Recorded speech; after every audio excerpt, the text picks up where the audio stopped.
Boa noite. Que a graça e a paz do Senhor Jesus seja com todos nós, amém? Eu quero agradecer, em nome de Jesus, agradecer a presença de todos, em especial agradecer a presença dos nossos convidados, você que está nos honrando com a sua presença, seja muito bem-vindo. Espero que você sinta-se bem no nosso meio, espero que aquilo que está sendo ministrado e ainda vai ser ministrado faça sentido para você, e a nossa oração é que de alguma forma Deus fale ao seu coração nessa noite. Amém? Se você está vindo à nossa igreja a primeira vez, nós pedimos a gentileza de você preencher o cartão Conexão, que está aí no bolso da cadeira da frente, junto com os envelopes. O cartão Conexão é um jeito da gente se comunicar com você, de você se identificar e também de você dar a sua opinião. Então preencha o cartão Conexão, no final você coloca ele novamente aí no mesmo bolso da cadeira, que o pequeno grupo que está na recepção vai recolher todos esses cartões no final do culto. Meus amados, hoje aconteceu um problema com os nossos esboços e, na verdade, o problema não foi com o esboço, o problema foi comigo. Essa semana foi uma semana bem atípica, né? Quinta-feira nós tivemos aqui a oficina do casamento. Quem estava aqui na oficina do casamento? Foi bênção? Foi uma grande bênção. Se você não veio para a oficina do casamento, eu lamento muito, porque você perdeu uma grande oportunidade de edificar a sua família, de edificar o seu casamento. Foi uma bênção, foi um tempo muito especial. O pastor Davi, lá da Nova Igreja Batista de Manaus, esteve conosco, tarde e noite. Foi uma bênção. Mais uma vez eu quero agradecer a todas as pessoas que trabalharam para fazer da oficina do casamento o evento que foi. E realmente foi um momento muito especial. Quando foi na sexta-feira, de última hora, nós fomos procurados para alugar o nosso espaço para o evento da banda 4x1. E aí de manhã eu tive que sair em campo para conseguir voluntários e levantar a equipe para estar aqui à noite nesse evento, que não foi um evento nosso, a gente alugou o nosso espaço para o evento na sexta-feira. E também na sexta-noite e no sábado à noite eu estive ministrando num congresso de jovens da Igreja Bereana, que aconteceu lá no Elim, lá na Lagoa do Bonfim. E sábado à noite aqui também teve programação do Geração Atitude, um evento missionário com os missionários da OM que tiveram aqui, ministrando aqui no sábado. E aí foi uma loucura essa semana. E aí eu tive que ministrar na sexta e no sábado lá no congresso. E no sábado eu tinha que enviar o esboço para a gráfica. E aí eu não estava com a mensagem pronta, mas aí eu fiz mais ou menos lá os pontos da mensagem que eu imaginei que ia ser o esboço e mandei. Mas quando eu cheguei hoje em casa, eu orei de pedir para Deus me orientar sobre a mensagem de hoje. Resultado, o tema continuou, o conteúdo continuou, mas os pontos e a pergunta mudou tudo. E aí a gente não pôde usar os esboços que a gente já tinha pronto ali. Acho que 600 esboços estão ali guardados, a gente não vai usar porque mudou. E aí a gente mandou fazer um aí sem os pontos da mensagem, mas com o tema, mas a tinta da impressora acabou. Então não deu para fazer para todo mundo. Mas o pessoal da recepção está com uma folhinha em branco. Então se você não recebeu o esboço, né, você levanta a mão aí que o pessoal da recepção vai entregar essa folhinha, caso você queira anotar a mensagem de hoje. Pode levantar a mão se você não tem aí. Pessoal da recepção, vamos lá, rapidinho. Fica com a mão levantada, pessoal, identificar. Vamos lá, pessoal, mais gente entregando? Ali naquele lado está faltando, ó.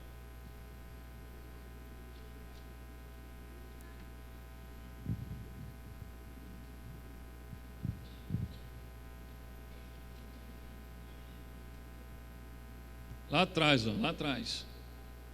Bora, pessoal. Pastor exigente esse, hein? Ainda está entregando os papéis, ainda fica mandando ir rápido. A culpa foi dele. Tá. Pessoal, lá atrás, ó, tem um irmão lá com a mão levantada lá. Tá, pessoal, desculpa aí os transtornos por causa do esboço. Mas hoje nós decidimos compartilhar sobre um tema que é o que nós estamos vivendo no nosso país. Domingo passado nós, inclusive, no final do culto, oramos pela nossa nação, porque domingo passado estava tendo lá a votação na Câmara para decidir sobre a continuidade do processo de impeachment. Então, nós decidimos abordar esse assunto e ver o que a gente tem a ver com isso. Então, o tema da mensagem de hoje é Brasil, uma nação à espera de um milagre. Porque é exatamente isso que está acontecendo no Brasil. A situação do Brasil está complicada. E engano de quem pensa que o impeachment vai resolver o problema. Não vai resolver. O Brasil está numa situação que, se acontece de fato o impeachment, se o Senado aprova, a presidente vai ser afastada por 180 dias, e aí vai assumir o vice, e só a misericórdia de Deus, porque o vice é farinha do mesmo saco da presidente também. Mas se não sair o impeachment, a presidente não tem condições de governar pela situação política, que todo mundo abandonou o barco, e no Brasil existe uma tal de umas alianças que ela não tem mais. Então está de um jeito que, se tem impeachment vai ter problema, se não tem impeachment vai ter problema. É por isso que o Brasil está à espera de um milagre, porque um milagre é necessário para que o Brasil saia da situação que ele está. Se você pensa que depois que o impeachment for aprovado, se for aprovado, provavelmente vai ser, o Brasil vai voltar naturalmente a andar bem, está enganado. Vai ter muito problema, porque a situação é grave. É como um câncer que você não resolve com um Dorflex. Tem que ter quimioterapia, radioterapia. Então a situação do Brasil virou um grande câncer. O Brasil está quebrado e bagunçado, sem governo, e a situação não é fácil. Eu separei aqui algumas imagens que foi de alguns acontecimentos aí da semana passada, que eu assisti durante a tarde, até antes de sair para aqui para a igreja, e quando voltei do culto ainda estava na votação, e sinceramente, como eu fiquei envergonhado e indignado com o que aconteceu na Câmara dos Deputados. Ali está a foto da tribuna da Câmara, e ali você vê plaquinhas: tchau, querida.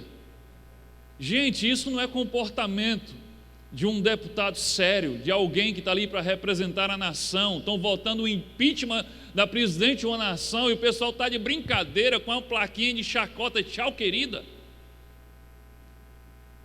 Isso é molecagem, isso é coisa de gente sem educação. No início da votação, o povo em cima da mesa, o outro pendurado na cadeira do presidente da Câmara, que também não é flor que se cheire. Aí os outros foram para a frente da mesa com a bandeira, tentando protestar.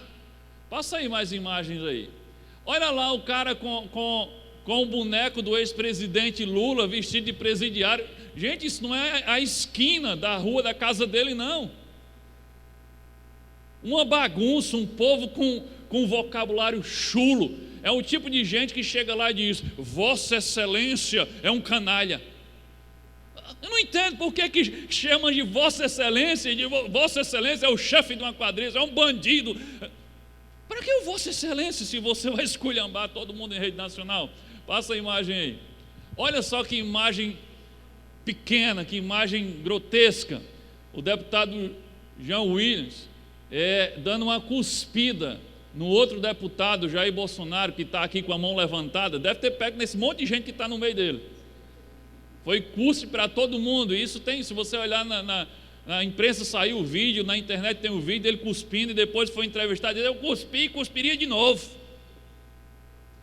Então foi essa baixaria que nós vimos com aqueles que estão lá para nos representar. Aí quando você olha que o Brasil está na mão dessa turma, é por isso que eu digo que o Brasil é uma nação à espera de um milagre. Os políticos, os deputados, os senadores, tudo cheio de conchavos, uma corrupção sem tamanho. Então essas foram as cenas de Brasília, do nosso governo, dos nossos representantes na semana que passou, e vem aí as cenas dos próximos capítulos, que não vão ser muito diferentes disso que nós vimos aí. O texto que eu quero usar como texto inspirativo para a mensagem de hoje é o Salmo 33, versículo 12, que diz: Feliz é a nação cujo Deus é o Senhor. A gente pode ler juntos aqui em voz alta, vamos lá? Feliz é a nação cujo Deus é o Senhor. Esse é o texto inspirativo para a mensagem de hoje. Feliz é a nação, ou bem-aventurada é a nação cujo Deus é o Senhor. Por incrível que pareça, esse texto foi citado por alguns deputados naquela tribuna. Feliz é a nação cujo Deus é o Senhor. Agora, como é que o Brasil vai ser uma nação feliz e bem-aventurada se o Senhor não é o Deus desse país? Se muitas vezes aqueles que citam esse texto não conhecem a Deus e não servem a Deus verdadeiramente. Esse texto, ele fala de uma promessa e ele fala de uma condição. Esse texto tem uma promessa, e a promessa é: a nação será feliz e bem-aventurada. Mas esse texto tem uma condição para a nação ser feliz e bem-aventurada: é se Deus for o seu Senhor. É feliz a nação cujo Deus é o Senhor. Não é só feliz será a nação, mas a nação só será feliz quando Deus for o seu Senhor. Com isso eu posso afirmar seguramente que eu não vejo perspectivas de melhoras para o Brasil a curto prazo, nem a médio prazo e talvez nem a longo prazo. A tendência das coisas são piorarem. Não porque eu não tenho fé em Deus, mas porque eu estou vendo a situação dos homens em relação a Deus no nosso país. O Brasil está cada vez mais distante de Deus. E se estamos como nação cada dia mais distante de Deus, como esperar que sejamos felizes e bem-aventurados amanhã? Então, se o Brasil continuar no passo que ele vai, trilhando o caminho que ele está, amanhã será pior do que hoje. As coisas só vão piorar, as coisas não vão melhorar, porque a cada dia a nação está se distanciando cada vez mais de Deus. O Brasil, por exemplo, tem muitas leis e projetos de leis que têm legalizado ou tentado legalizar coisas que Deus abomina. Aqueles nossos representantes que estão lá em Brasília, eles têm militado, eles têm trabalhado para aprovar leis, para propor leis que contrariam o que Deus diz aqui. Leis que tentam tornar legal aquilo que é imoral. Leis que contrariam a vontade de Deus e os princípios de Deus contidos na palavra. Como é que eu posso dizer que um futuro brilhante, melhor espera pelo Brasil, se o Brasil está cada vez mais distante de Deus? Entre a Câmara e o Senado existem mais de 600 projetos de lei que visam destruir algum valor ou algum princípio de Deus e da palavra de Deus. Não estou falando que existe mais de 10, não, são mais de 500, mais de 600, eu estou sendo otimista aqui, porque a última vez que eu pesquisei detalhado isso, eram mais de 800, eu estou botando por baixo para não correr o risco de estar errando, estou dando um desconto grande aqui. Mas existem centenas de projetos de lei propostos na Câmara e no Senado, que são leis que visam destruir valores e princípios de Deus para o homem e para a nação. Eu vou dar só alguns exemplos aqui de alguns projetos de lei e de leis que o Brasil tem aprovado ou tentado aprovar, que contrariam os princípios de Deus para todos nós. Por exemplo, a legalização do aborto. Já é legalizado parte. Em 2014, quando esse negócio veio à tona mesmo, o governo pagava R$ 443 por cada aborto praticado. O governo não só autorizou, como o governo estava pagando, o SUS está pagando o aborto. Mas aborto, qual é o aborto que está legalizado por enquanto? É o aborto fruto, exclusivo para casos de estupro, para fetos que têm problema anencéfalos e gravidez de risco. Mas as leis e os projetos de leis que estão tentando aprovar, e a intenção do próprio governo, e estão militando para isso há muito tempo, é que seja aprovada a lei que legalize o aborto em termos gerais. A ideia de que a mulher é dona do seu corpo, ela faz o seu corpo o que ela quiser, então se ela quiser interromper a gravidez, a hora que ela quiser, ela pode interromper. Mesmo sem ter um motivo, porque nem esses motivos aqui são válidos para Deus. Ninguém tem o direito de tirar a vida, porque ninguém é capaz de dar a vida. Só quem tem o direito de tirar a vida é aquele que é o autor da vida. Então não, porque a criança nunca vai ser ninguém porque ela tem um problema cerebral, e daí você não tem o direito de ser aquele que julga quem vai viver e quem vai morrer. Entregue na mão de Deus. Mas a tentativa é aprovar o aborto de forma deliberada, livre, sem motivo algum, e nenhum motivo é justificado, imagine, apenas pela vontade da mãe, como se ela tivesse o poder de decidir entre a vida e a morte do filho que está no seu ventre. Outro exemplo é a legalização da eutanásia, que é o direito da família de alguém que está vegetativo, de alguém que está com um problema grave de saúde, que já não tem mais consciência, da família decidir que está na hora de interromper aquela vida.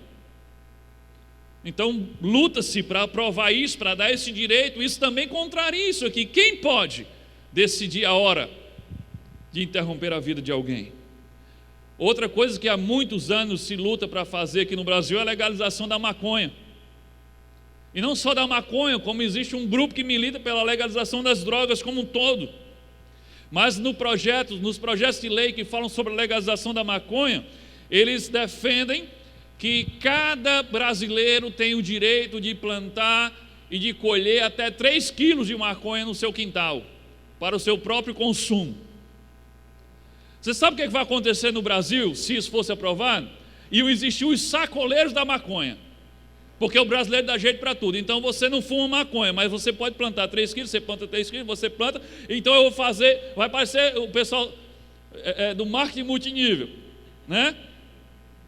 Aí então eu vou montar aqui o meu grupo, vocês cada um planta 3 quilos e eu passo na casa de vocês só para recolher e pagar a você.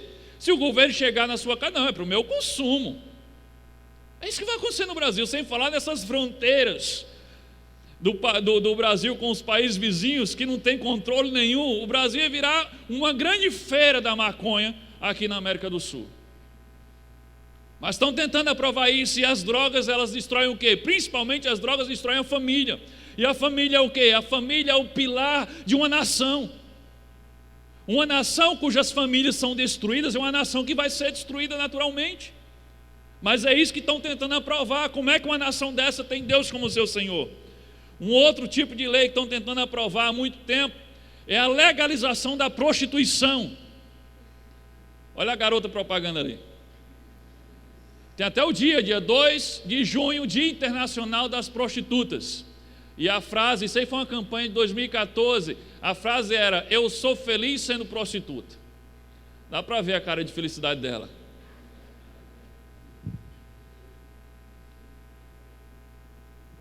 Então o que é que querem fazer no Brasil? Querem transformar a prostituição em profissão. Então a lógica é que vão transformar o prostíbulo em empresa, em comércio. E o cafetão deve ser empresário, então, depois que essa lei for aprovada, se um dia for aprovada. E prostituição é outra coisa que destrói o quê? Famílias. E destrói, consequentemente, a nação. Outra coisa que se briga para legalizar há muito tempo no Brasil é o casamento homossexual. E pior, alguém pode advogar: não, eu não sou contra a legalização, cada um casa com quem quer. O governo não quer só legalizar o casamento homossexual.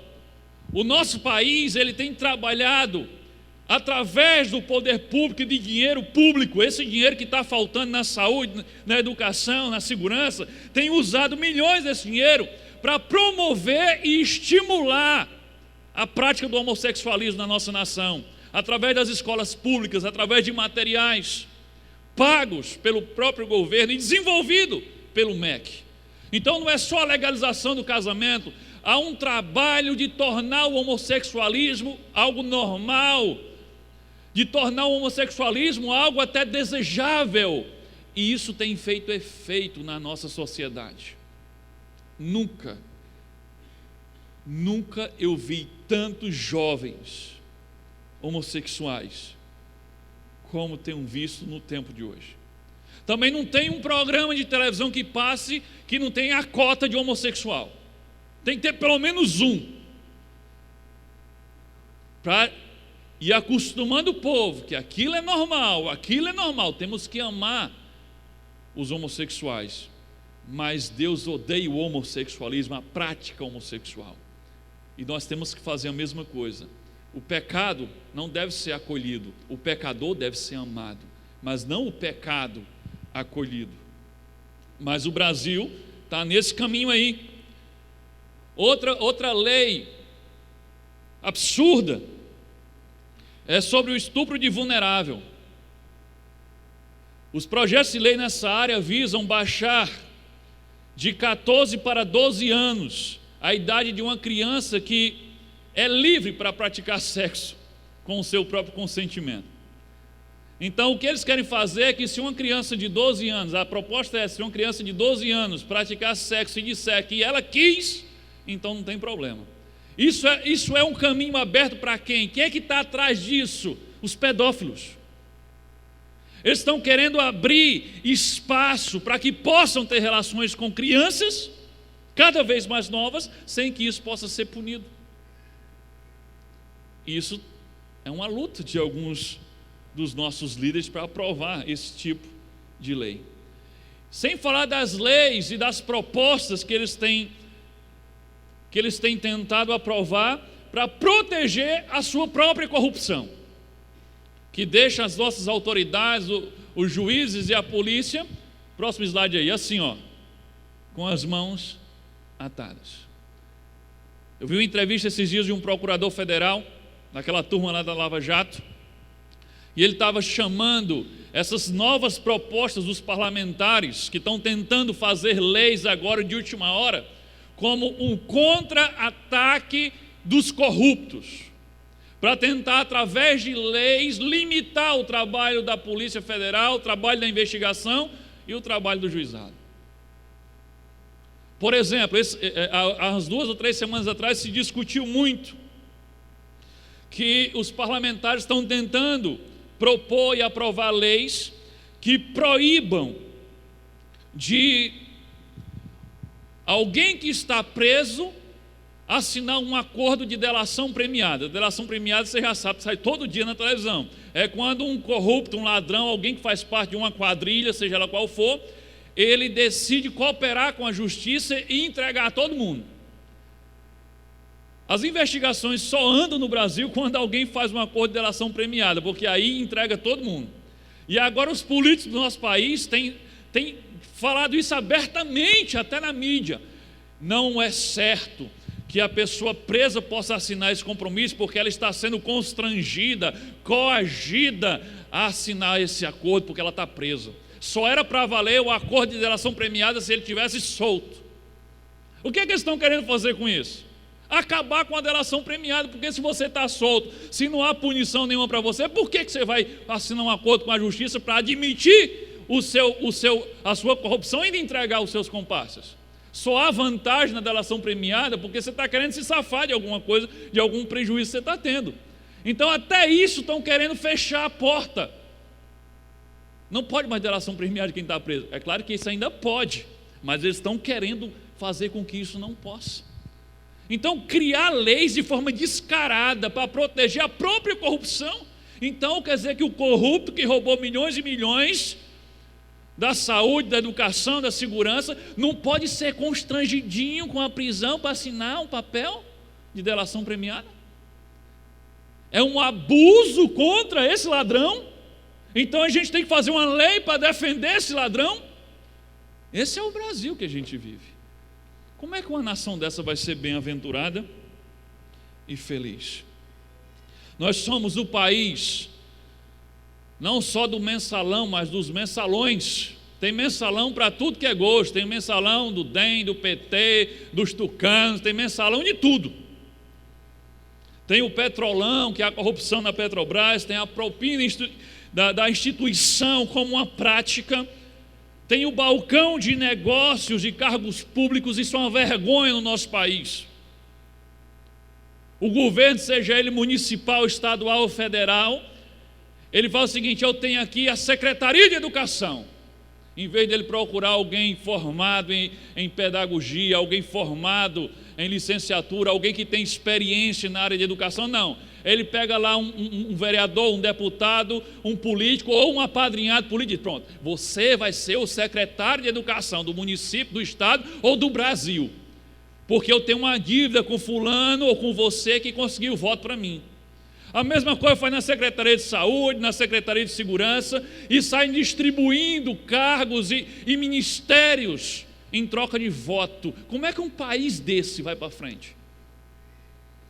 Se nós estamos sendo liderados, os nossos principais ministérios, por cargos apadrinhados, e não por pessoas qualificadas.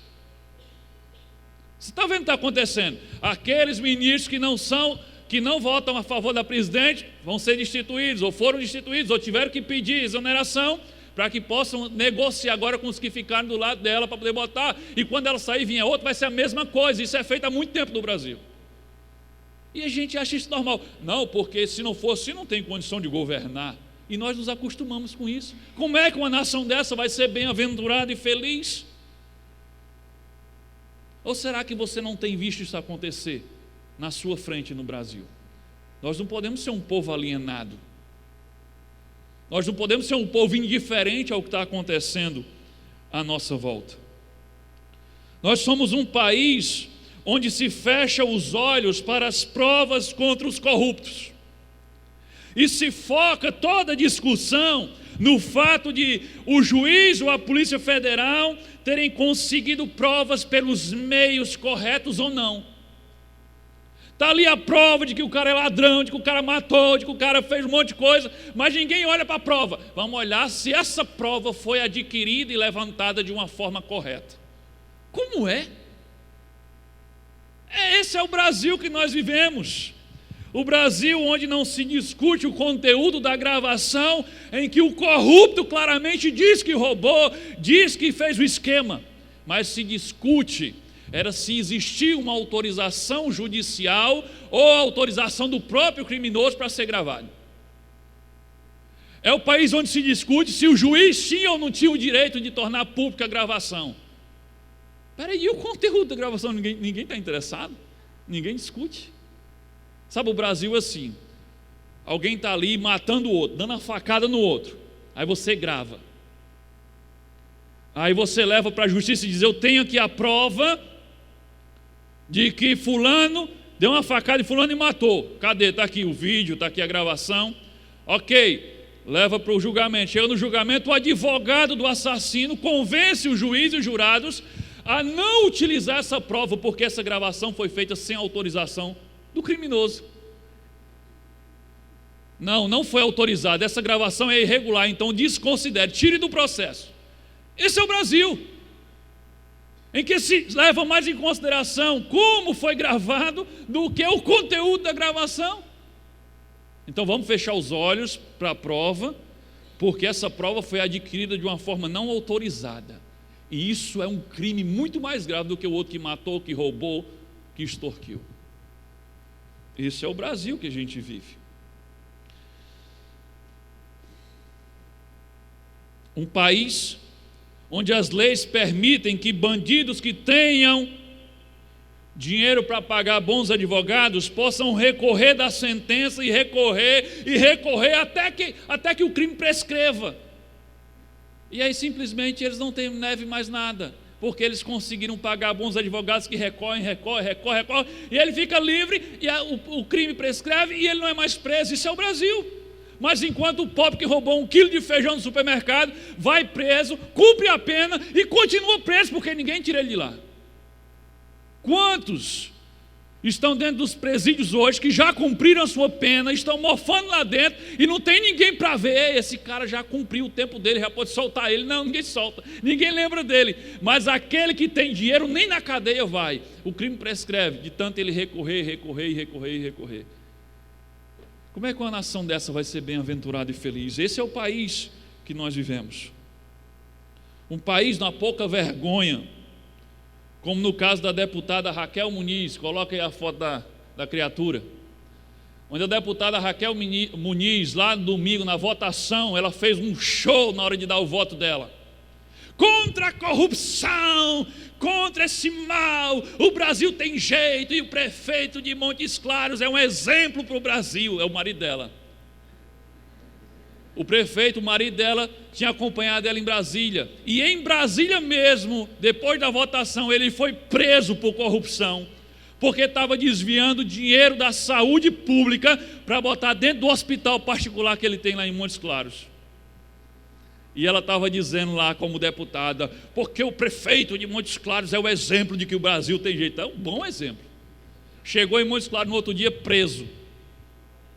E sabe qual foi o gesto dele quando foi filmado? Ele deu um beijinho para a câmera. É esse país da pouca vergonha, como dessa deputada aí e muitos outros que estão lá. Mas não se engane. Começar a mexer com a gente. Não se engane, porque o problema do Brasil não é a corrupção dos políticos. Esse não é o problema do Brasil. O problema do Brasil é a falta de caráter do povo brasileiro. Porque aquela turma que está lá em Brasília, ela nos representa, porque nós os colocamos lá.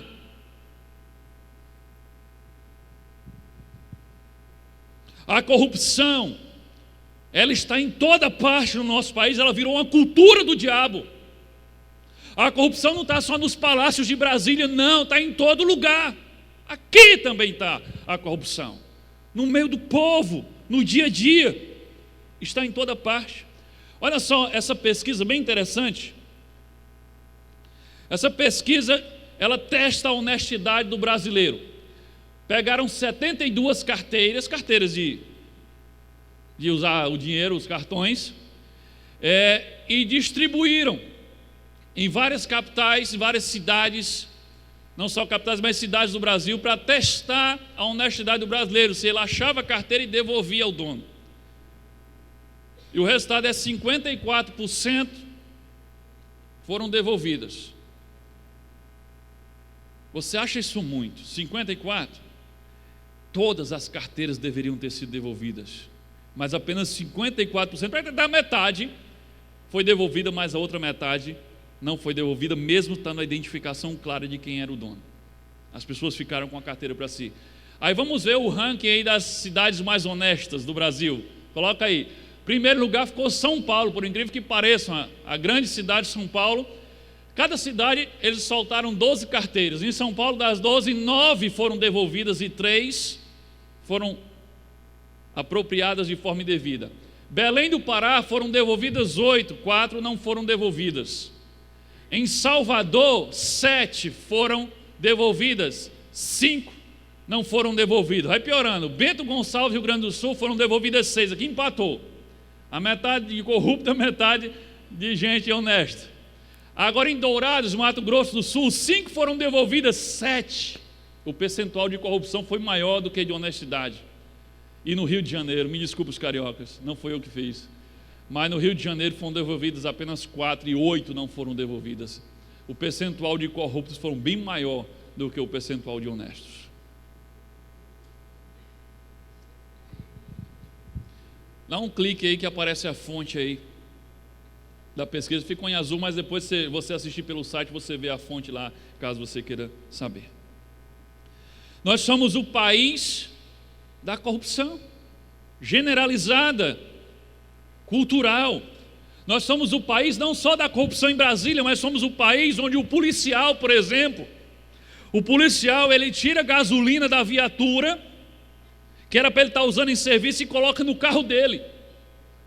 É o país onde o policial ele toma a droga do viciado e entrega para o traficante para vender e repartir o lucro de metade com ele. Todo mundo sabe disso, já saiu até no Fantástico. Todo mundo sabe disso. É o país onde o pedreiro, Está trabalhando numa obra e leva 1 quilozinho de cimento escondido dentro da bolsa de ferramenta todo dia para fazer uma reformazinha na casa dele. É o país onde o frentista do posto de gasolina abastece um carro e, sem que o motorista veja, ele tira a bomba do tanque e coloca no outro e continua o abastecimento. Esse aqui mandou botar R$20, R$20 e não zera a bomba. Aí esse outro mandou botar 40, ele já começa em 20. E ele come R$20 para ele. É o país onde o taxista, quando percebe que o seu passageiro não é da cidade e não conhece a cidade, ele dá uma volta bem grande e vai pelo caminho mais longo, que é para a corrida ficar mais cara. Ele não escolhe o caminho mais rápido, não, ele escolhe o caminho mais longo de propósito, que é para ganhar mais dinheiro. É o país onde o entregador de panfleto, sabe o entregador de panfleto? Ele passa na caixa de correio, lá em casa acontece isso demais. Em vez de colocar um panfleto naquela casa, ele coloca 20. Por quê? Porque ele quer terminar logo o serviço dele. Ele não quer cumprir o acordo que ele fez de entregar os panfletos direitinho, não. O entregador de panfleto é corrupto. É o país onde o dono de restaurante cobra 10% dos seus clientes, mas não repassa 1 centavo para o garçom. Ele só é um jeito de ele aumentar a renda dele. É o país onde o funcionário público, se confiando na estabilidade do seu emprego, ele falta, ele chega atrasado, ele faz corpo mole e ele não trabalha. É o país onde o pastor, o bispo e o apóstolo pega o dinheiro do dízimo da oferta e compra fazenda, casa luxuosa, carro de luxo, rede de televisão, para si e para os seus. É esse país que a gente vive. Como é que essa nação vai ser bem-aventurada e feliz? A verdade é que antes de fazer do Brasil uma nação feliz e bem-aventurada, Deus exige que os seus cidadãos, como de qualquer nação, vivam os princípios da sua palavra. Lembra, o texto tem uma promessa, mas não esqueça que tem uma condição: feliz é a nação cujo Deus é o Senhor. E não é só de dizer que é o Senhor, é de ser de fato, de viver os princípios dessa palavra. Foi assim com Israel. Deus tirou o povo do Egito, que não era uma nação, mas com a promessa de torná-lo uma grande nação, de dar-lhe uma terra. Mas no caminho, o que é que Deus fez? Antes de tornar Israel uma nação, Deus para no Sinai. E Deus diz: deixa eu resolver aqui o problema da corrupção. E Deus resolveu isso como? Dando a ele as suas leis morais, através do seu servo Moisés. Ou seja, Deus estava dizendo: vamos mudar a forma de pensar, vamos mudar a forma de agir, a forma de se relacionar comigo e com o seu semelhante. Depois nós vamos prosseguir com o projeto de torná-los uma grande e vitoriosa nação. Mas primeiro, para aí, vamos resolver o problema do caráter. Eis aqui as minhas leis, eis aqui a moral que eu quero que vocês vivam, eis aqui as minhas regras, eis aqui os meus princípios. Trocando em miúdos, primeiro Israel precisava fazer de Deus o seu Senhor, para depois ser feliz como nação. E essa regra não serve só para Israel, serve para toda a nação. E sempre que Israel esquecia das leis de Deus, sempre que Israel esquecia dos princípios de Deus, Israel sofria, Israel apanhava, Israel era sitiado, Israel era destruído. Sempre foi assim, mas não aprendia a lição, e nós somos semelhantes àquele povo. Mas sabe o que é mais triste?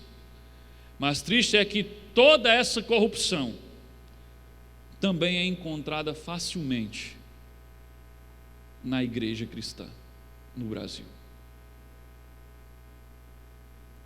Essa é a parte mais triste da história. Estava bom quando a gente estava falando dos políticos, né? Mas toda essa corrupção é facilmente, não é difícil não, é facilmente encontrada dentro da igreja.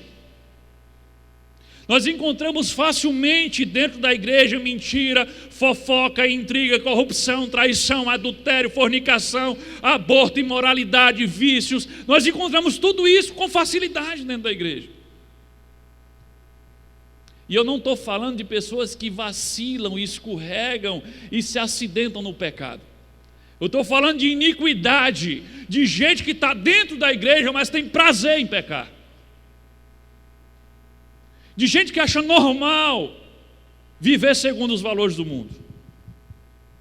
Então não existe um futuro melhor esperando pelo Brasil, porque a podridão do pecado está generalizada, inclusive dentro da igreja. Isso é o que a Bíblia chama de iniquidade dos últimos dias. Pecado é você desobedecer a Deus, iniquidade é você se lambuzar e ter prazer em desobedecer a Deus, e não se envergonhar disso. Ontem eu estava falando sobre esse assunto de iniquidade no congresso de jovens lá da Bereana, e eu estava falando sobre isso, que na minha geração, que não faz muito tempo, na minha geração de jovens, quando era solteiro na igreja, os jovens do meu tempo aprontavam também, a gente vacilava também. Mas sabe o que acontecia? Os jovens do meu tempo tinham profunda vergonha dos erros que cometiam. Mas sabe o que eu vejo hoje? Os jovens não só erram deliberadamente, como eles tiram uma selfie pecando e postam no WhatsApp, no Facebook. Eu digo, eu não estou acreditando nisso. Então, além de aprontar o que aprontam, eles publicam. Sabe, hoje em dia não é alguém que chega e diz assim: ei, tu soube o que fulano fez? Não, tu viu no Face de fulano a foto que ele botou ele em tal lugar, ele com a cerveja na mão, ele deitado na cama com a namorada, ele na balada. Eles mesmos publicam. Isso é iniquidade. Iniquidade é você não ter vergonha do pecado que comete, é você não ter problema em cometer pecado, você acha normal. E isso está dentro da igreja. Por isso que eu digo, não, a perspectiva, a não ser que aconteça uma transformação de mente, a começar na igreja de Jesus aqui no Brasil. Não existe dias melhores esperando pelo Brasil, porque o Brasil está cada vez mais distante de Deus. Falamos que somos cristãos, mas em muito temos adotado os mesmos valores do mundo, em vez de adotarmos os princípios de Deus. Tem muitos cristãos hoje, na verdade muitos mesmo, que vivem hoje na filosofia do relativismo. Ah, tal coisa é pecado? Ah, isso é relativo. Depende da ocasião, depende do tempo, depende da pessoa. Uma coisa errada hoje, amanhã é relativo, pode ser certo. Roubar é errado, mas roubar de quem roubou não tem problema. Tem gente crente que pensa assim também. É relativo. Se eu vou roubar de um ladrão, então não tem problema. Mentir é errado, mas mentir para proteger alguém não tem problema, não é errado. Mas é isso que diz aqui. Aqui diz que roubar é pecado e pronto, que mentir é pecado e pronto. Não tem para onde correr. Os princípios de Deus nunca mudam, não são flexíveis, não são relativos e nunca mudam. Sabe por quê? Porque Deus nunca muda. Olha o que diz Hebreus 13:8. Jesus Cristo é o mesmo ontem, hoje e eternamente. Não é só amanhã não, é eternamente. Olha o que diz Mateus 24:35. O céu e a terra desaparecerão, mas as minhas palavras ficarão para sempre. Não muda, não tem a ver com cultura, não tem a ver com lugar, não tem a ver com pessoa, é a mesma palavra e não muda. O que Deus disse aqui que é errado, daqui a 1000 anos é errado. O que Deus diz que é pecado, daqui a 1000 anos é pecado. E o que Deus diz que é certo, daqui a 1000 anos é certo. Não muda. Como é que nós cristãos estamos entrando nessa onda do relativismo? Ah, isso é relativo, depende da hora, depende da pessoa, depende da cultura. Não! Não é assim. Verdade é verdade, e é verdade absoluta e não relativa. Isso era só a introdução. A pergunta é a seguinte: quais os princípios bíblicos, os princípios de Deus que podem fazer a diferença em nossa nação? Se você pegou o papel e anota. Primeiro, o princípio da verdade. Vamos continuar falando sobre isso. O princípio da verdade.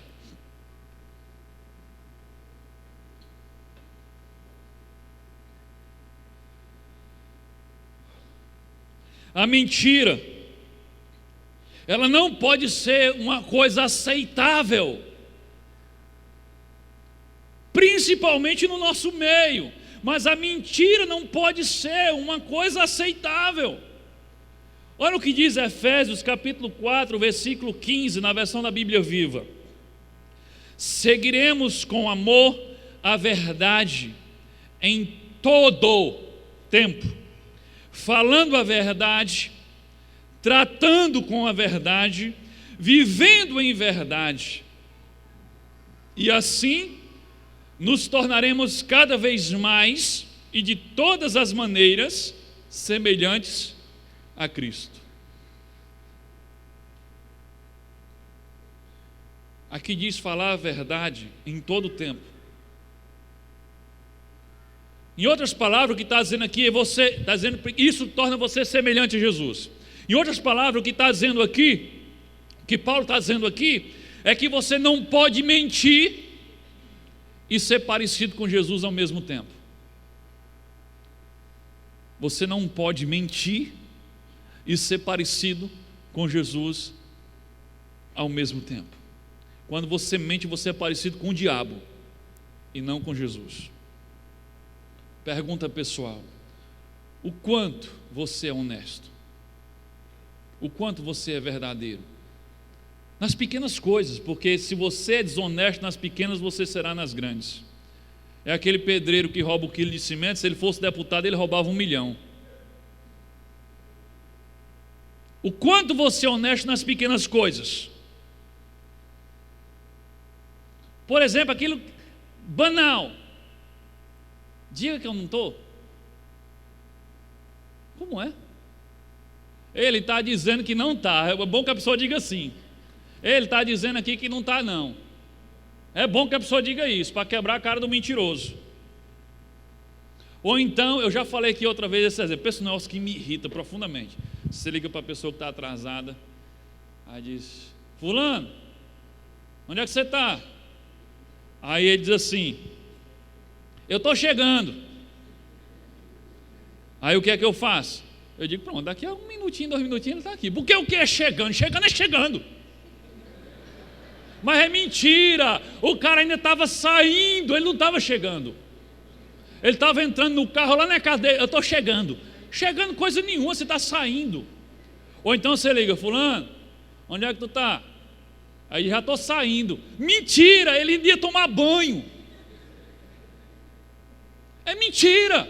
Mentira não tem mentirinha, nem mentirona. Mentira é mentira. Mentira é quando você falta com a verdade. É quando você diz uma coisa intencionalmente fazendo o outro pensar uma coisa que não é verdade.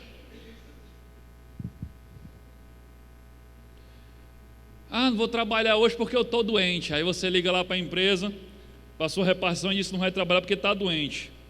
Aí você passa o dia arrumando a casa. Você passa o dia fazendo outra coisa, tirando o atraso dos serviços que você tinha para fazer. Você não estava doente para trabalhar? Então você está doente para trabalhar na empresa que paga o teu salário, mas para trabalhar para você, você está bom. Mentira! Mentira! Porque se você está incapacitado para trabalhar, você não podia estar trabalhando em casa. Se você mente apenas 10% do seu tempo, ainda assim você é um mentiroso. Você só faz pequenas mentiras, ainda assim você é mentiroso. Olha o dado de uma outra pesquisa. A pesquisa perguntou assim, o título dessa pesquisa é "A América está mentindo". Perguntaram assim: para quem você mentiu regularmente? Ou seja, normalmente você mente. 75% diz que mente regularmente para os amigos. Aliás, 86% normalmente mentem para os pais. Coitado dos pais. Sabe o que acontece? Como tem pai besta. Na escola eu vejo muito isso. O menino está aqui, aí o menino apronta, puxa os cabelos do outro, bate no outro, quebra as coisas do outro. Aí quando chega em casa, ele diz para o pai: pai, não fui eu não. Aí o pai chega lá e diz assim: meu filho nunca mente. Já escutei, tantas vezes. Sabe o que você vai fazer com essa sua filosofia? Você vai estragar o seu filho. Porque o seu filho e a sua filhinha, assim como você, são descendentes de Adão.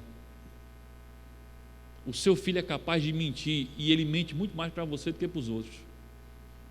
Sabe o que você faz para preservar o caráter do seu filho?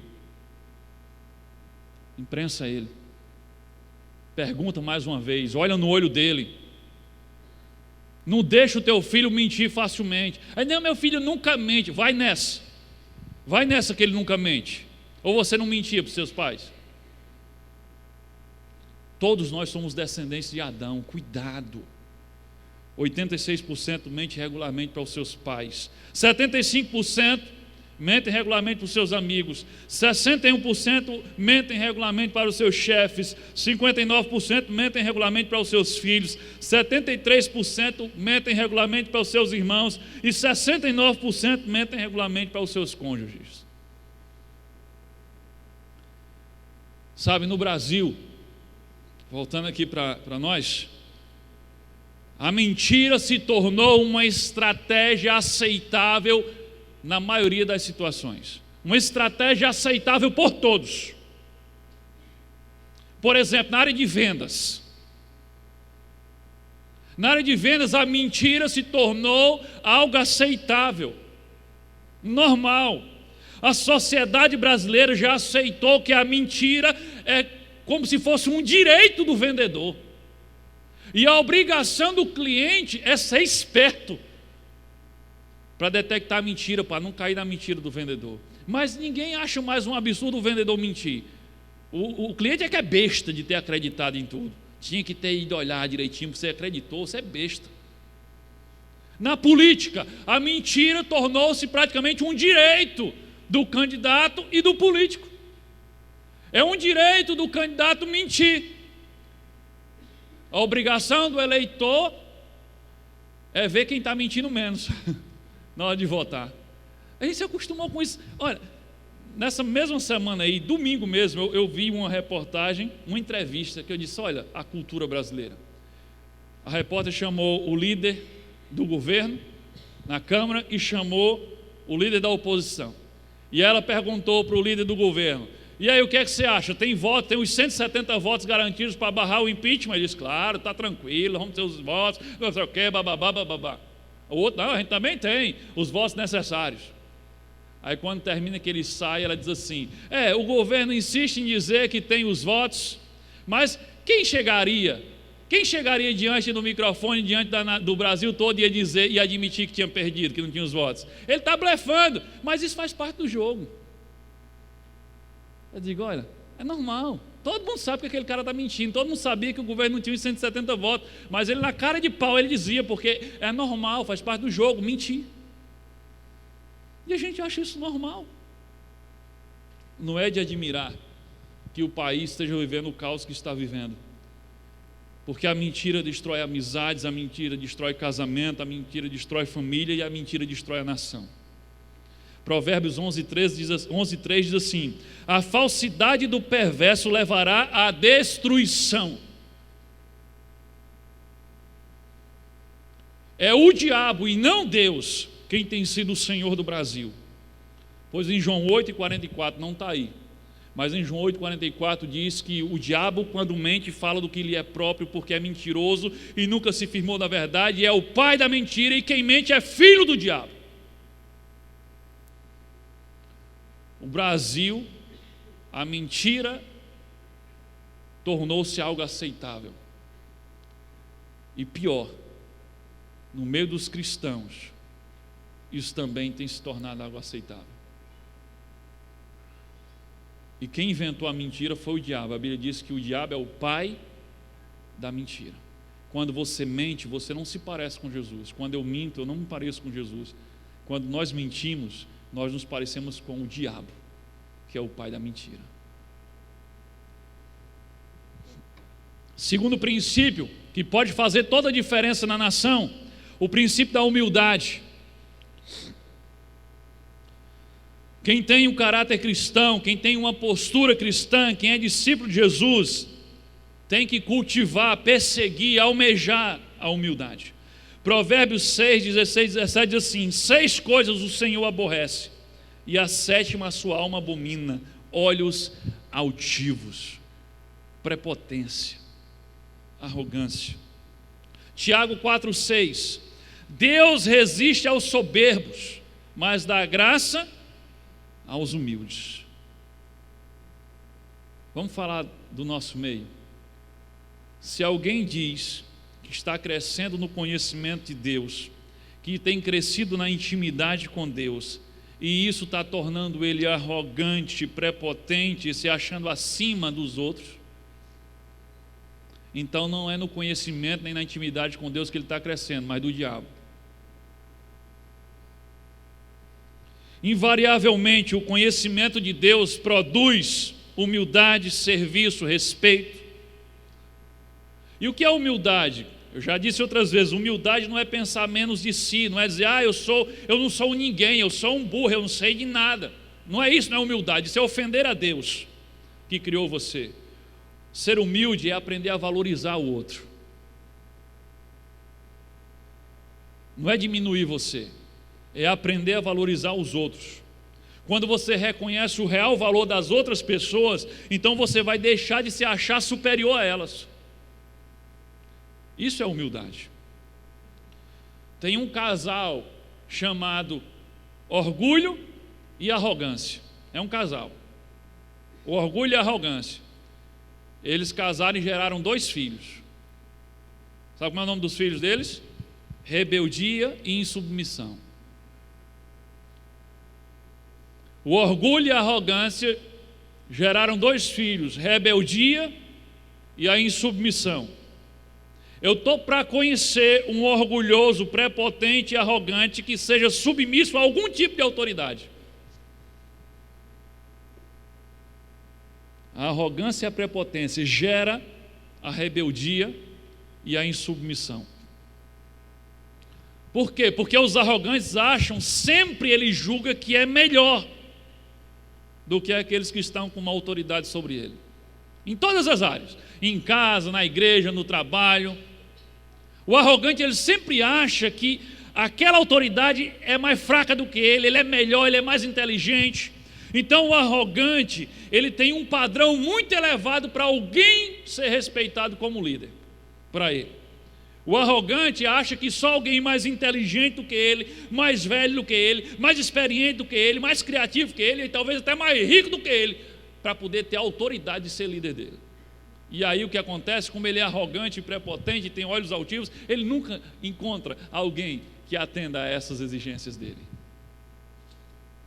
2 Pedro 2,10 diz assim: especialmente aqueles que, seguindo a carne, andam em imundas paixões e menosprezam qualquer governo, ou seja, menosprezam todo tipo de autoridade. Eles não respeitam, não se submetem. Diz: atrevidos, arrogantes, não temem difamar autoridades superiores. O prato principal deles sempre é o seu líder, seja o seu líder, o seu pai, a sua mãe, seja o seu líder, o líder do PGM, o pastor, seja o gerente, o dono da empresa que ele trabalha, seja o supervisor dele no trabalho. O prato principal do arrogante e do soberbo é sempre falar mal, difamar aqueles que estão acima dele. Menosprezam qualquer tipo de governo, de autoridade. Os arrogantes, eles são pessoas impossíveis de serem lideradas. Impossíveis de serem lideradas. A arrogância e a prepotência é que gera rebeldia e insubmissão, que tem causado a destruição de milhares de famílias, de milhares de casamentos, de igrejas e de nações, consequentemente. Por que existem tantas divisões, por exemplo, e tantos rachas dentro da igreja evangélica no Brasil? Salvo exceções. Vai naquela igrejinha da ponta de rua, cujo pastor é o dono da igreja, e pergunta a história de como começou aquela igreja. Vê se ele não era de uma outra igreja e ele teve algum problema com o líder lá, com o pastor lá daquela igreja, ou porque ele achou que o pastor não prestava, ou porque o pastor não deu oportunidade a ele, e ele arrumou um canto para ele ser o próprio líder e não ter que prestar conta a ninguém. Aí ele abre uma igreja. A maioria dessas igrejolas que andam sujando o nome do evangelho começaram com a rebeldia de alguém que não se submeteu a uma liderança e foi abrir uma igreja para ele poder ser líder e não prestar conta a ninguém. Porque a arrogância e a prepotência gera a rebeldia e a insubmissão. Eu não estou falando sobre obediência cega. Quem faz parte da Ibavim sabe que ninguém exige isso aqui. Eu estou falando sobre respeito. Em todo canto, gente. Começando com os nossos pais. Respeito. Então é a causa de quebra de famílias, de igrejas e consequentemente de nações também. Se você realmente quiser que Deus faça algo grande em você e através de você, você vai ter que aprender a humildade. 1 Pedro 5,6: humilhai-vos, portanto, sob a poderosa mão de Deus, para que Ele, em tempo oportuno, vos exalte. O nosso trabalho não é nos exaltarmos. O nosso trabalho é nos humilharmos diante da presença de Deus. Deus é que, segundo a sua vontade e soberania, que nos exalte no tempo dele, do jeito dele, quando ele quiser e se ele quiser. Mas não confunda humildade com insegurança. Não confunda humildade com problema de autoestima baixa. Não, humildade não é você pensar menos de si. Humildade é você aprender a respeitar e valorizar os outros. Terceiro princípio que faz a diferença numa nação é o princípio do desapego ao dinheiro e das coisas materiais.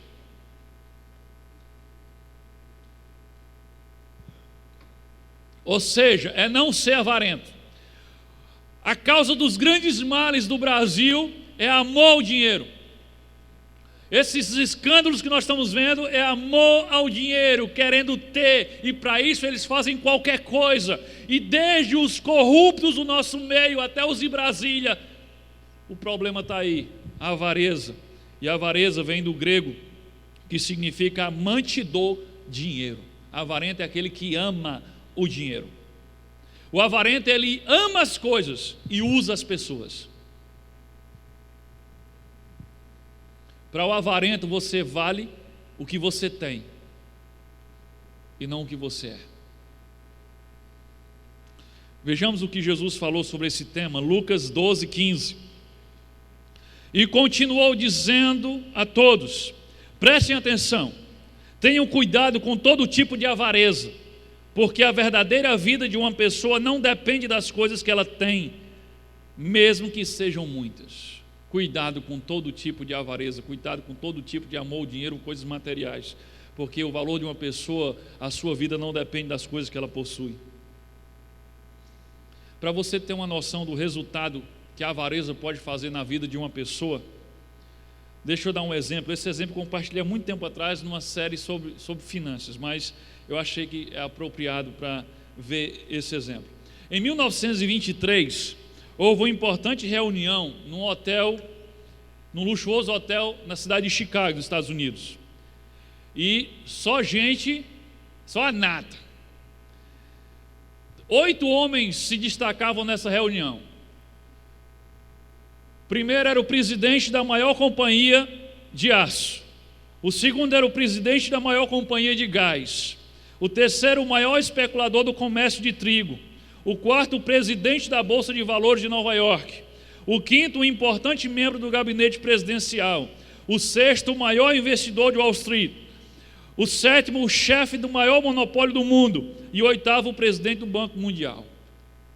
Só gente fraca do ponto de vista financeiro, hein? Do ponto de vista financeiro, econômico e material, esses homens aí haviam alcançado o topo do sucesso. Haviam descoberto o segredo de ganhar dinheiro e de serem bem-sucedidos. Quando deixaram aquele hotel, a avareza os levou em direções muito parecidas. Veja como eles estavam 25 anos depois. O primeiro morreu falido, tendo vivido o dinheiro emprestado durante os últimos 5 anos de sua vida. O segundo ficou louco. O terceiro morreu totalmente endividado. O quarto foi para a cadeia. O quinto recebeu indulto, ou seja, foi para a prisão também, recebeu o indulto da prisão a fim de poder morrer em casa. O sexto suicidou-se. O sétimo suicidou-se. O oitavo suicidou-se. É isso que a avareza causa na vida de uma pessoa e, consequentemente, na vida da igreja, na vida de uma nação, na vida de uma família. Isso prova que o dinheiro é um ótimo servo, mas triste de quem torna o dinheiro o seu senhor. Lembre-se do que diz 1 Timóteo 6,10: pois o amor ao dinheiro é a fonte de todos os tipos de males. E algumas pessoas, por quererem tanto ter dinheiro, se desviam da fé e encheram a sua vida de sofrimentos. É isso que está acontecendo com o Brasil. O amor ao dinheiro, o apego às coisas materiais, uma cultura completamente materialista, focada nessa vida terrena, focada em ter, focada no consumo, tem atraído todo o tipo de males para os seus cidadãos e para a nação. Eu quero compartilhar com vocês um breve discurso do pastor Robert Murray, um escocês que viveu no século XIX e morreu aos 29 anos de idade. Ele teve uma curta passagem por aqui, mas ele disse algo muito profundo sobre esse tema. Ele estava ministrando sobre questão de ofertar e dizimar, mas ele falou sobre a avareza. Olha que interessante. Ele disse assim, está aí no PowerPoint: estou muito preocupado com os pobres, mas ainda estou muito mais preocupado com você que é avarento. Não sei o que Cristo dirá a você naquele grande dia. Muitos de vocês sabem que não são cristãos de verdade, porque não amam a generosidade. Não têm vontade de doar muito, e com liberalidade. Pois isso exige um coração novo. O texto continua: o velho coração prefere entregar a sua vida do que entregar o seu dinheiro. Meus amigos, aproveitem bem o seu dinheiro, façam o máximo que for possível com ele, aproveite o mais rápido possível, pois tenho uma coisa a lhes dizer: vocês que amam ao dinheiro serão mendigos por toda a eternidade.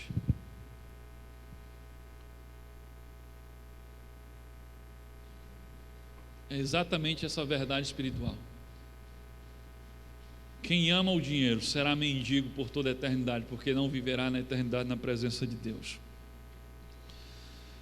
Meus amados, para concluir, para que o Brasil seja uma nação bem-aventurada, na verdade nem precisava que os 200 milhões de habitantes vivessem esses princípios da palavra de Deus. Bastava que os aproximadamente 40 milhões de evangélicos vivessem de verdade esses princípios, e o Brasil já seria um país diferente. Se aqueles que dizem com a sua boca Jesus é o meu Senhor, vivessem de fato os princípios desse Jesus e do seu Senhor, o Brasil seria um país completamente diferente. Filipenses 2,15, para terminar. Olha o que Deus espera de nós: para que sejais irrepreensíveis e sinceros, filhos de Deus inculpáveis, no meio de uma geração corrompida e perversa, entre a qual resplandeceis como astros no mundo, ou como estrela, ou como luz no mundo. É isso que Deus espera de nós como cristãos, como discípulos, como igreja. Que sejamos irrepreensíveis, que sejamos luz no meio de um mundo corrompido. Então, você quer que o Brasil se torne uma nação bem-aventurada? Tudo começa com a transformação da minha e da sua mente. Tudo começa quando cada um de nós que afirma que Jesus é o Senhor, vivamos os princípios da palavra de Deus no nosso dia a dia, das coisas pequenas até as coisas maiores. Amém? Que Deus nos abençoe. Fique em oração.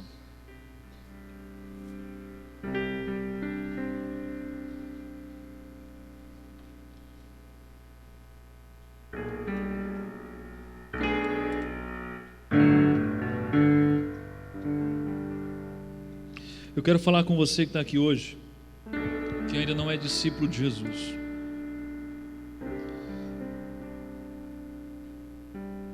Sabe, Jesus tem um propósito para a sua vida. Ele tem um chamado especial para você. E a principal coisa que você pode fazer com a sua vida é tornar Jesus o teu Senhor. Assim como ele disse para a nação: feliz é a nação cujo Deus é o Senhor. Isso serve para cada um de nós individualmente. Feliz é o homem, bem-aventurada é a mulher, cujo Deus é o seu Senhor. Você não basta crer que Deus existe. Crer que Deus existe, segundo Tiago, é apenas a nossa obrigação. Ele diz: até o diabo crê e estremece só de lembrar que Deus existe. Não é o fato de crer que Deus existe que torna Deus o seu Senhor. É o fato de entregar sua vida a Ele e viver para agradá-lo, viver os seus princípios. É o fato de, antes de qualquer decisão sua, saber o que Deus pensa, saber o que Deus quer. É estar disposto a fazer a vontade de Deus, mesmo quando isso lhe trouxer algum dano ou prejuízo, ou for difícil, porque agradar a Deus, quando isso é conveniente, qualquer um faz. Fazer o que é certo, quando lhe é vantajoso, até aquele que serve ao diabo faz. Mas o que é que Deus quer de mim, de você e de todos nós? Que façamos a vontade dEle em todo o tempo. Que Ele seja o nosso Senhor em todo o tempo. Você que está aqui hoje, que nunca entregou sua vida a Jesus, é isso que você tem que fazer com a sua vida. Reconhecer que é pecador, convidar Jesus para entrar no seu coração e ser o Senhor da tua vida. Lá em João 1,12 diz isso: aqueles que recebem Jesus, que creem e o recebem. Então não basta só crer, você tem que receber, não apenas para ser o teu Salvador, mas para ser o teu Senhor. E diz: esses que creem e o recebem ganham o direito de serem feitos filhos de Deus. Essa é a proposta de Deus para você. Ele quer tornar você filho dele. Ele quer fazer você membro da família dele, porque Ele está formando uma grande família para passar a eternidade com Ele no céu. E se você se recusa a fazer parte dessa família aqui na terra, você não tem o direito de fazer parte dessa família lá no céu. Em Apocalipse 3,20, Jesus fala para a igreja, mas serve para qualquer um. Ele diz que está diante da porta e está batendo. E se você abrir a sua porta, a porta da sua vida, Ele vai entrar. O princípio nesse texto é que Jesus não quebra, não arromba a porta do coração de ninguém. Ele bate a porta. Mas você decide se você quer abrir ou não. Se você abrir a porta e Ele entrar para ser o teu Senhor, então você vai ser uma pessoa bem-aventurada. Não quer dizer que você não vai ter problema, mas quer dizer que você vai encontrar a verdadeira satisfação na vida. Porque não existe satisfação verdadeira se você não estiver no centro da vontade de Deus. O máximo que o mundo pode te oferecer são momentos pálidos de alegria, mas a satisfação verdadeira, ela só é encontrada quando você está no centro da vontade de Deus. E o centro da vontade de Deus para cada um de nós é que Cristo seja o nosso Senhor e que nós sejamos semelhantes a Cristo. Se você está aqui hoje, quer entregar a sua vida a Jesus, quer recebê-lo como teu Senhor, quer reconhecer que é pecador e que necessita dele na sua vida, agora onde você está, feche seus olhos, eu vou conduzir você numa oração. Essa oração não é uma coisa religiosa, essa oração não vai tornar você membro da Igreja Batista, essa oração é uma oração em que você vai tornar Jesus o teu Senhor, porque feliz é aquele, bem-aventurado é aquele cujo Deus é o seu Senhor. Você quer isso? Então feche seus olhos onde você está e de todo o teu coração faça essa oração comigo agora. Pode ser só em pensamento, mas tem que ser de todo o teu coração. Diga assim: Senhor Deus, em nome de Jesus, eu reconheço que sou pecador. Eu reconheço que eu necessito do teu perdão, da tua graça e da tua misericórdia. Me perdoa, Senhor, por ter sido o meu próprio Senhor até agora. Me perdoa por ter vivido os meus princípios e não os teus até agora. Mas hoje eu ouvi a tua palavra, eu fui convencido da tua verdade, e hoje eu decido entregar minha vida ao Senhor. Eu abro a porta do meu coração para o Senhor. Entra na minha vida, entra no meu coração, faz em mim a tua vontade, seja o meu Senhor. Eu abro mão de dirigir minha própria vida e eu entrego a direção dela em tuas mãos. Implanta no meu coração, na minha mente, os teus princípios e valores e me faz ser atraído por tudo aquilo que te atrai. Me faz gostar de tudo que o Senhor gosta e me capacita a rejeitar, a dizer não a tudo aquilo que o Senhor reprova, tudo aquilo que a tua palavra reprova. É em nome de Jesus que eu te entrego a minha vida. Amém. E louvado seja o nome do Senhor.